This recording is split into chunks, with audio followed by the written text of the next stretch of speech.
जय हिंद फ्रेंड्स, आप सभी का स्वागत है आपके अपने YouTube channel Pramod sir Varanasi में। आज की इस वीडियो में हम पढ़ने वाले हैं जूनियर असिस्टेंट और यूपीपी के लिए हिंदी का सबसे स्पेशल टॉपिक लिंग वचन कारक। और यहां से आपको हर हाल में प्रश्न देखने को मिलेगा, तो इस वीडियो में हम बिल्कुल ट्रिक के माध्यम से कवर करेंगे। बस वीडियो के एंड तक आप बने रहिए। और लास्ट में हमने एमसीक्यू फॉर्मेट में लास्ट ईयर प्रीवियस ईयर के क्वेश्चन भी रखे हैं, तो आपके लिए काफी बेनिफिट होने वाला है। और इस वीडियो में बिल्कुल ट्रिक के साथ कवर करेंगे, आपको बिल्कुल भी रटने की जरूरत नहीं है। तो चलिए स्टार्ट करते हैं वीडियो को। तो अगर चैनल पर आप पहली बार आए हैं तो चैनल को जरूर सब्सक्राइब करें, क्योंकि यहाँ पर टॉपिक वाइज आपकी हिंदी तैयार हो रही है और बिल्कुल डेली आपको एक वीडियो मिलता है, 1 से 2 वीडियो। तो चलिए स्टार्ट करते हैं वीडियो को। तो सबसे पहले हम पढ़ते हैं लिंग वचन कारक। और सबसे पहले यहाँ पर पढ़ेंगे हम लिंग यानी जेंडर। जेंडर कितने प्रकार के होते हैं हिंदी में? 2 प्रकार के, ठीक है, स्त्रीलिंग और पुल्लिंग। तो सबसे पहला पॉइंट है, लिंग शब्द का अर्थ क्या होता है? लिंग शब्द का अर्थ चिन्ह होता है। सबसे पहला प्रश्न बन जाता है, और आप देखेंगे प्रीवियस ईयर में यह प्रश्न पूछा गया है। तो संज्ञा के जिस रूप से किसी व्यक्ति के स्त्री या पुरुष होने का बोध होता है उसे हम लिंग कहते हैं। और इसके कितने भेद हैं? इसके 2 भेद हैं। तो हर एक टाइप से प्रश्न बना है और बिल्कुल टॉपिक वाइज हमने यहाँ पर बिल्कुल सीक्वेंस में रखा है। तो सबसे पहला है पुल्लिंग और दूसरा है स्त्रीलिंग। अब इसको पहचानेंगे कैसे? इसका ट्रिक क्या है, आप किसी भी शब्द के साथ अच्छा अच्छी मेरा मेरी लगा दीजिए, आपका लिंग पूरी तरह से कंप्लीट हो जाएगा। और एग्जाम्पल के साथ आपके साथ शेयर करेंगे और आप उसके साथ रिलेट कर करके आप इजीली सीख जाएंगे। और लिंग में आज के बाद कोई गलती नहीं कर पाएंगे, ठीक है, विश्वास मानिए। और चलिए सबसे पहले बात करते हैं पुल्लिंग की। तो संज्ञा के जिस रूप से उसके पुरुष या नर होने का बोध होता है उसे हम पुल्लिंग कहते हैं, ठीक है। संज्ञा के जिस रूप से उसके पुरुष या नर होने का बोध होता है उसे हम पुल्लिंग कहते हैं। जैसे एग्जाम्पल के माध्यम से समझते हैं, सोमवार, लोटा, पर्वत, दही। अब इसके साथ आपको लगाना है क्या? अच्छा, यानी पुल्लिंग रहेगा तो अच्छा लगाना है और स्त्रीलिंग रहेगा तो अच्छी लगाना है। अब मेरा मेरी लगाइए या अच्छा अच्छी लगाइए, आपका आंसर आ जाएगा, तुरंत आप पहचान लेंगे कि स्त्रीलिंग है या पुल्लिंग है। जैसे एग्जाम्पल के माध्यम से देखते हैं, सोमवार अच्छा दिन होता है, लोटा अच्छा है, पर्वत अच्छा है, दही अच्छा है। और दही को हमने हाईलाइट कर दिया क्योंकि दही बार बार पूछा गया प्रश्न है, तो इसको याद कर लीजिएगा, दही पुल्लिंग है, ठीक है, दही अच्छा होता है। अब देखिए यहाँ पर सोमवार अच्छी थोड़ी ना बोलते हैं, सोमवार अच्छा होता है, तो भाई याद कर लीजिए अच्छे से इसको। सोमवार अच्छा होता है, लोटा अच्छा होता है, पर्वत अच्छा होता है। बस अच्छा अच्छी लगाइए, पुल्लिंग को पहचानिए और आपको इसमें कोई दिक्कत नहीं है, चाहे जैसा प्रश्न आ जाए आप इजीली कर पाएंगे। अब पुल्लिंग से आपको कोई दिक्कत नहीं होगी, बस केवल अच्छा मेरा लगाइए, पुल्लिंग पहचानिए। स्त्रीलिंग आते हैं, संज्ञा के जिस रूप से उसके स्त्री होने का बोध होता है उसे हम स्त्रीलिंग कहते हैं। जैसे रामायण, भीड़, अंग्रेजी। अब इसके साथ क्या आपको लगाना है? अच्छी लगाना है, अच्छी रामायण। रामायण अच्छी है, ऐसा नहीं बोलते कि रामायण अच्छा है। भीड़ अच्छी है, अंग्रेजी अच्छी है। नहीं कहते हैं राम की अंग्रेजी बहुत अच्छी है, श्याम की अंग्रेजी बहुत अच्छी है, ठीक है, ऐसे बोलते हैं। तो आपको यहाँ से कोई दिक्कत नहीं होगी। तो स्त्रीलिंग हो या पुल्लिंग हो, चाहे जो एग्जाम्पल आ जाए, और आपके एग्जाम में 1 से 2 प्रश्न आना फिक्स है। तो स्त्रीलिंग पुल्लिंग को पहचानने का सबसे अच्छा तरीका क्या है कि आपको अच्छा अच्छी लगाना है और स्त्रीलिंग और पुल्लिंग पहचान जाना है। जिसके साथ अच्छा के साथ अगर बैठ रहा है तो पुल्लिंग, अच्छी के साथ बैठ रहा है तो स्त्रीलिंग। बस आपका चैप्टर कंप्लीट हो गया। आगे चलते हैं, यहाँ पर हम लिंग से जो महत्वपूर्ण एग्जाम में प्रश्न पूछे गए हैं उसको हम देख लेते हैं। और यह प्रश्न आपको प्रीवियस एग्जाम में पूछा गया है। राजकुमार वर्मा ने प्रेमाख्यान परंपरा का प्रवर्तक किसे माना जाता है? मुल्ला दाऊद को माना जाता है। राजकुमार वर्मा ने प्रेमाख्यान परंपरा का प्रवर्तक किसे माना है? मुल्ला दाऊद को माना है। याद रखिएगा, इंपॉर्टेंट प्रश्न है। अब देखिए पुल्लिंग और स्त्रीलिंग। तो सम्राट का स्त्रीलिंग क्या होता है? सम्राट का सम्राज्ञी होता है, याद रखिएगा, इंपॉर्टेंट है। धावक का धाविका, आचार्य का आचार्या, इसको तो आप इजीली पहचान जाएंगे, आचार्य का आचार्या। वचन, अब वचन क्या है? पूछा है क्वेश्चन कि वचन क्या है, तो वचन आपको क्या लगाना है? मेरा लगाना है। जैसे मेरा वचन, ऐसा थोड़ी ना बोलते हैं कि मेरी वचन, मेरी वचन, मेरी खटमल, ऐसा थोड़ी ना बोलते हैं, बोलते हैं मेरा वचन। मेरा वचन अटल सत्य है, तो आपका यहाँ पुल्लिंग हो जाएगा। मेरा खटमल या अच्छा खटमल, मेरा कैमरा, मेरा कपट, मेरा कोस, धनिया अच्छा है। वीर, वीर का स्त्रीलिंग क्या हो जाएगा? वीर का स्त्रीलिंग वीरांगना हो जाएगा, वीर का वीरांगना। और इसके साथ आप लोग मेरा मेरी अच्छा अच्छी लगा के सेट कर लीजिए, आपका आंसर आ जाएगा और इससे बेहतरीन आपको कलेक्शन नहीं मिल पाएगा। और वीर का क्या हो जाएगा? वीर का वीरांगना। राष्ट्र का देखिए मेरा राष्ट्र, ऐसा नहीं बोलते हैं कि मेरी राष्ट्र, मेरा राष्ट्र बोलते हैं।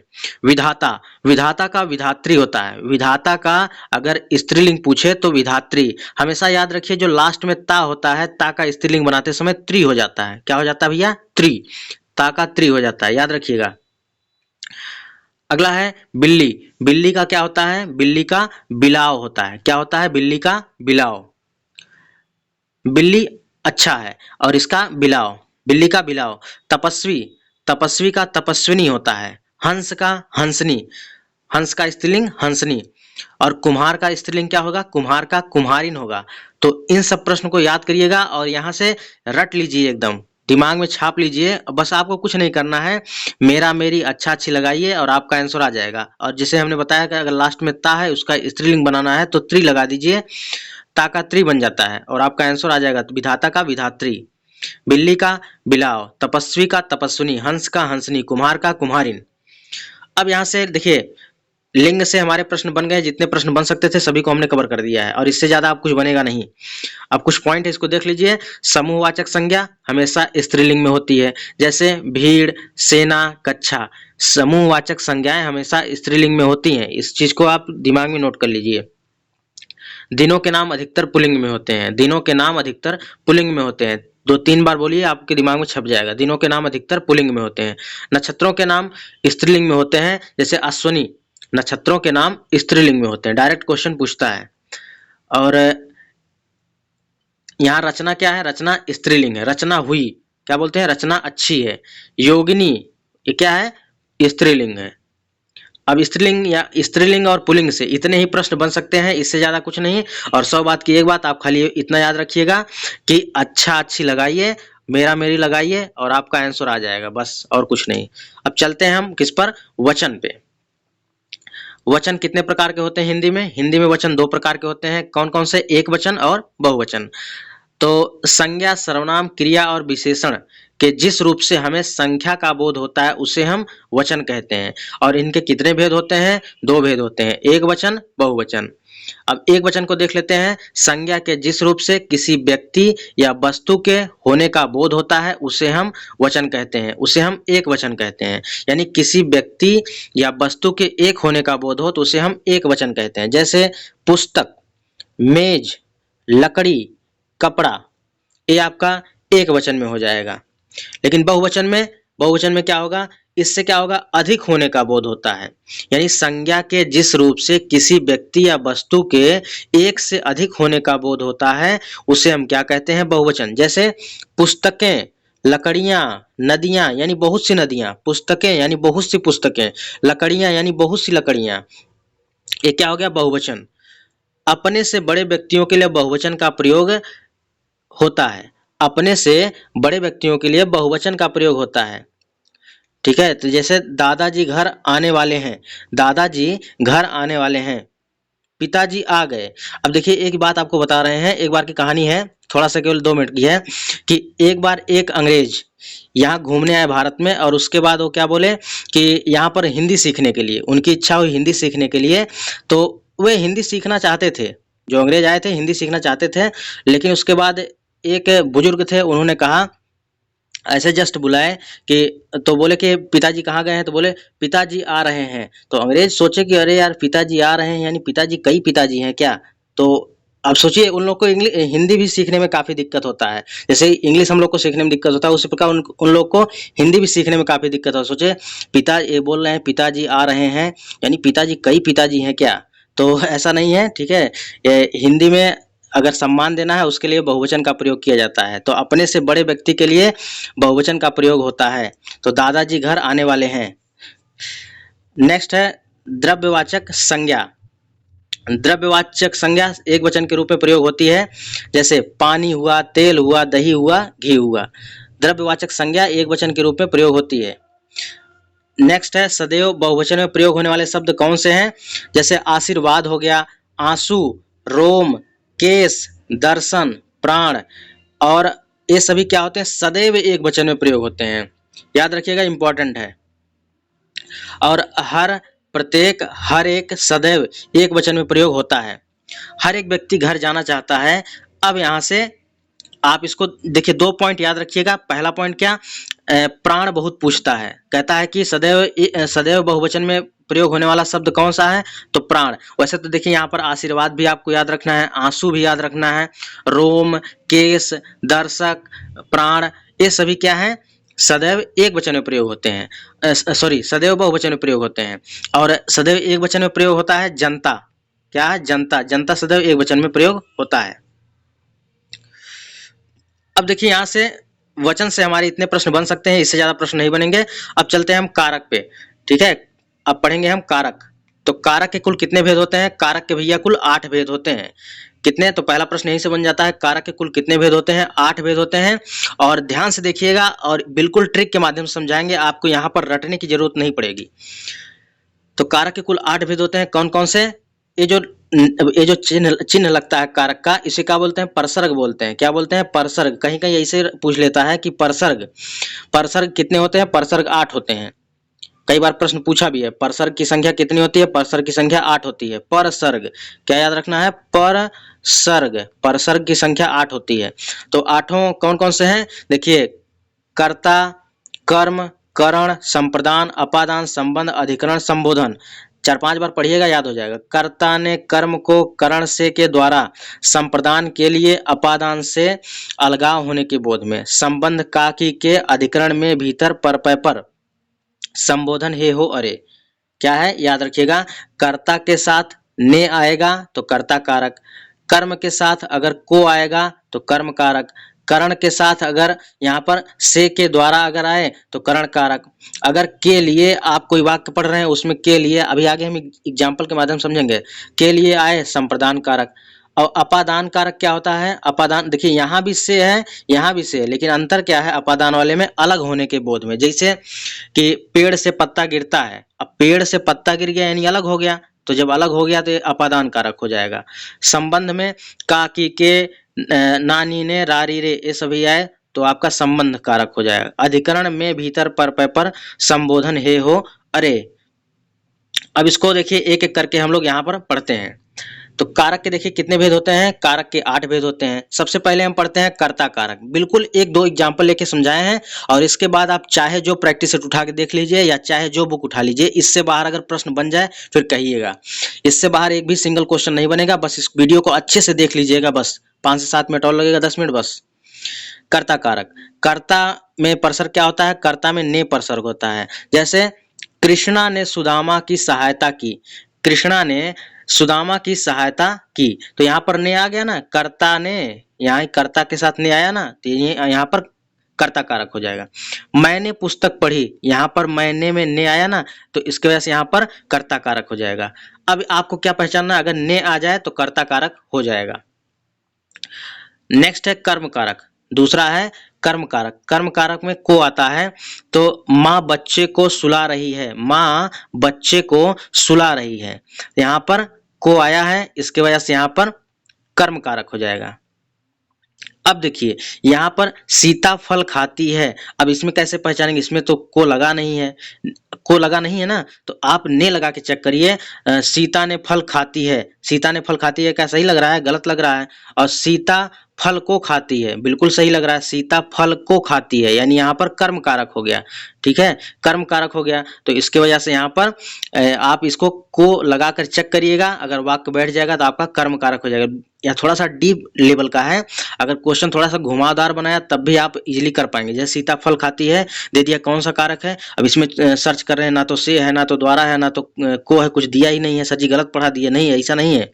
तो आप थोड़ा सा दिमाग लगाइएगा, इसके ने या को लगा के चेक करिएगा, जिसके साथ बैठेगा वही आपका उत्तर होगा। जैसे सीता फल खाती है, सीता फल ने खाती है, ऐसा थोड़ी ना कहेंगे, सीता फल को खाती है, तो आपका क्या हो जाएगा, कर्म कारक हो जाएगा। चलिए अगला है ललिता सितार बजा रही है, ललिता सितार बजा रही है, तो ऐसा थोड़ी कहेंगे ललिता सितार ने बजा रही है, ललिता सितार को बजा रही है, क्या कहेंगे, ललिता सितार को बजा रही है, तो आपका कर्म कारक हो जाएगा। ठीक है, थोड़ा सा डेप्थ लेवल का है। अगला है देखिए राम ने रावण को मारा। अब देखेंगे यहाँ पर अरे यार यहाँ पर ने भी दिया है, को भी दिया है, अब कैसे पहचानेंगे? बहुत आसान है। तो देखिए इसके लिए हमने ट्रिक यहाँ पर लिख दिया है। देखिए राम ने रावण को मारा, राम ने रावण को मारा कौन सा कारक है? तो इसमें देखिए आपका कर्ता भी कारक है और कर्म भी कारक है, तो यानी कर्ता और कर्म दोनों दिया है, तो अब कैसे करेंगे इसको पहचानेंगे? याद रखिएगा, जब एक ही वाक्य में दो परसर्ग लगे हों, ध्यान से देखिएगा, जब एक ही वाक्य में दो परसर्ग लगे हों तब उसमें से अब देखना पड़ेगा ऑप्शन। अगर केवल कर्ता ऑप्शन में दिया है तो कर्ता पर टिक करेंगे, यदि ऑप्शन में कर्म दिया है तो कर्म को टिक करेंगे। अगर ध्यान दीजिएगा, अगर अगर दोनों ऑप्शन में दिया है तो हम दूसरे वाले को यहाँ पर सही मानते हैं। यदि ऑप्शन में केवल कर्ता हो तो कर्ता को टिक करेंगे, यदि ऑप्शन में केवल कर्म हो तो कर्म को टिक करेंगे, यदि ऑप्शन में दोनों हो तो आपको दूसरे वाले को मानना है, यानी कर्ता और कर्म दोनों दिया है तो कर्म को मानना पड़ेगा। ठीक है, याद रखिएगा, तो कर्म कारक हो जाएगा। अगला प्रश्न है, गोपाल ने राधा को बुलाया, गोपाल ने राधा को बुलाया। अब यहाँ से आप जब एग्जाम्पल इसका समझ गए तो आप चाहे जैसा प्रश्न एग्जाम में बनाए आप इजली, अरे यार ये तो गजब का क्वेश्चन दिया है, यहाँ पर ने भी दिया, को भी दिया, सर जी पढ़ाए थे, अच्छा ऐसा था, तो यहाँ पर कर्म को यानी कर्म कारक हो जाएगा। कर्ता दिया रहता है तो कर्ता कारक, और कर्म दिया रहता है तो कर्म कारक। लेकिन अगर दोनों दिया है, कर्ता और कर्म दोनों दिया, तो आपको कर्म पर टिक करना पड़ेगा, दूसरे वाले को आपको यहाँ पर रखना है, दूसरे वाले को। चलिए उसने पत्र लिखा, उसने पत्र लिखा यहाँ पर कर्ता कारक हो जाएगा, सिंपली यहाँ पर आप पहचान जाएंगे। चलिए अब हम आते हैं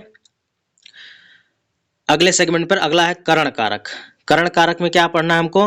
करण में क्या करते हैं, से के द्वारा होता है, कर्ता ने कर्म को करण से के द्वारा, तो 3 बार पढ़िएगा याद हो जाएगा। जैसे बच्चे गेंद से खेल रहे हैं, बच्चे गेंद से खेल रहे हैं, राम ने रावण को बाण से मारा, तो यहाँ पर क्या आ रहा है, से आ रहा है, देखिए ना से आ रहा है, लास्ट वाला आपको पकड़ना है, यहाँ पर आपको लास्ट वाला पकड़ना है, से के द्वारा, तो यहाँ पर क्या हो जाएगा, करण कारक हो जाएगा। चलिए अपवाद में अगर आए, अपवाद में क्या क्या आता है, जैसे किसी के साथ रहे या डिसेबल रहे, अंग से विकृत रहे, तो वहां भी आपका करण कारक होता है। जैसे राहुल मामा जी के साथ गांव गया, तो मामा जी के साथ गांव गया, साथ आ गया ना, तो करण कारक हो जाएगा। सुनैना दोनों आंखों की विकलांग है, ये ऐसे एग्जाम्पल है आपको जो पेड ग्रुप में नहीं मिलेगा भैया, पेड ग्रुप में भी आपको ऐसा देखने को नहीं मिलेगा, बस सिंपल सिंपल ऊपर ऊपर पढ़ा देंगे, बस आपका सिलेबस कवर। लेकिन यहाँ डेप्थ लेवल में आपको पढ़ा रहे हैं और इससे बेस्ट कंटेंट आपको नहीं मिलने वाला है, ठीक है, क्योंकि आप इस वीडियो को देखेंगे 10-20 मिनट और उसके बाद आपका यहाँ से 2-3 नंबर कंफर्म हो जाएगा।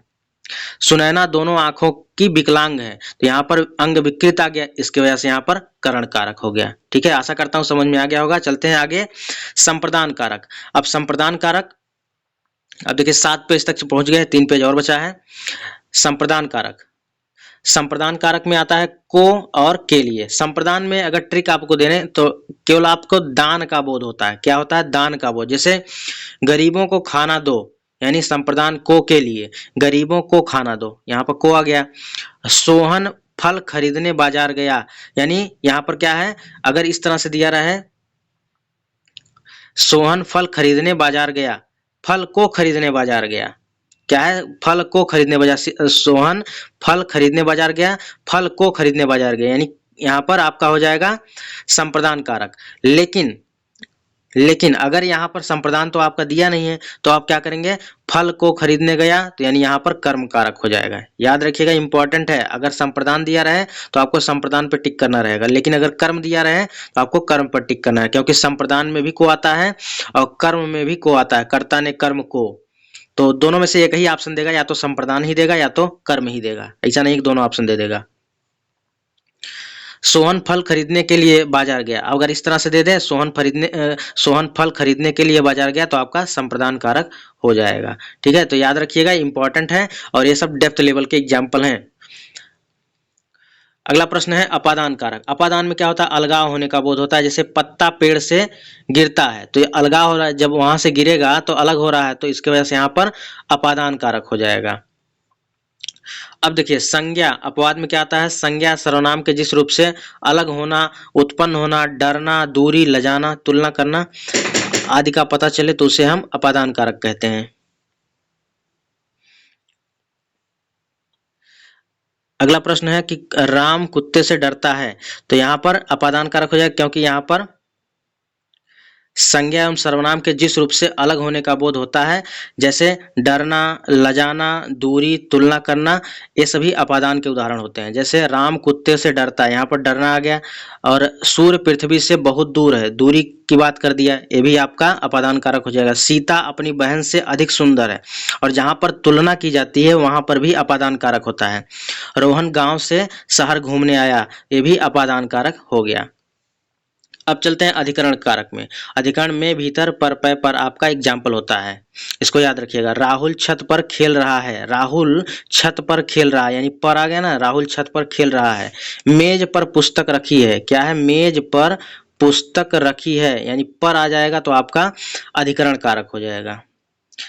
ठीक है, अब चलते हैं संबोधन कारक। संबोधन में क्या है आपका, संबोधन में क्या आता है, हे हो अरे आ जाए, अजी आ जाए तो आपका संबोधन कारक होता है। ये तो पहचानना आसान होता है क्योंकि नीचे संबोधन कारक चिन्ह लगा होता है। जैसे कहते हैं ना, अजी सुनते हो, हे प्रभु मुझे शक्ति दो। आजकल एक डायलॉग बड़ा प्रसिद्ध हो गया, हे प्रभु, हे जगन्नाथ तो आप जान रहे होंगे, तो ये आपका संबोधन कारक हो जाएगा।